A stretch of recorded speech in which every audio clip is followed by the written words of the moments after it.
so I gotta say what needs to be said. First, I was in church today, and there was a bunch of black Democrat politicians in there. I'm talking Stephen Horford, right?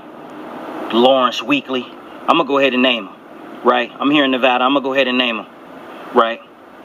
I can't think of the other guy's name, but it's on the tip of my tongue. I want to name him because I'm burning. I'm burning inside of upset because the black pastors have failed us. Our black leaders have failed us.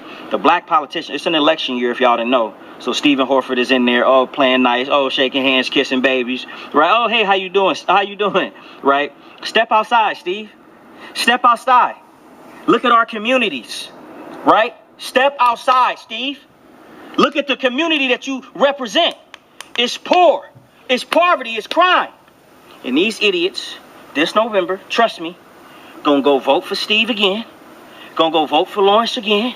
Right? Gonna go vote for the other black politicians again. Right? As we always do. And we're gonna see no change as we always have seen. Y'all seen the black lady be elected to mayor in San Francisco? My cousin gonna call and text me. Oh man, hey man, I think she gonna make some change. I'm like, excuse me? I'm like, she a Democrat, right? There's not gonna be no change. The reason there's not gonna be no change is because Democrats have ran the city for the last 60, 70 years. So how all of a sudden, because they change it from a woman to a man, they still have the same ideals? The problem is that their thinking is the same. You have to put someone in there who have different thinking. Do you see that America has changed because we have President Trump? We have someone in there with different thinking, someone who thinks different. Duh, like it's killing me. But these black politicians, but specifically, I want to talk about the black pastor. And I love my pastor. I don't want y'all to think I'm disrespecting. But I have to say this because I'm starting to realize why we are losing the young people. He said today in church, the reason we're losing the young people, one of the reasons is he said that we can't relate to them, right? He said that we can't relate to them. He said that we're trying to relate to them, but we can't relate to them. They want to wear a hat to church, whatever, whatnot, but we can't relate to them.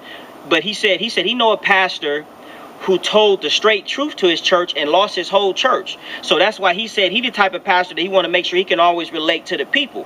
See, that's where I'm gonna tell you where y'all went wrong at, Pastor. You losing the young people not because you can't relate to them, but because you're not telling them the truth. He looking at his grandma, he looking at his mom, he looking at his dad. They all went to your church and they're poor and they're living in poverty and they have nothing to show for it. And he looking at them and he's saying, why in the hell should I go to that pastor when my mom went there for 20 years and she has nothing to show for it? The reason why the young people are not coming to the church is because they can Google. They have the information age. They can Google and say, why in the hell should I give my money to the pastor when we have had no salvation?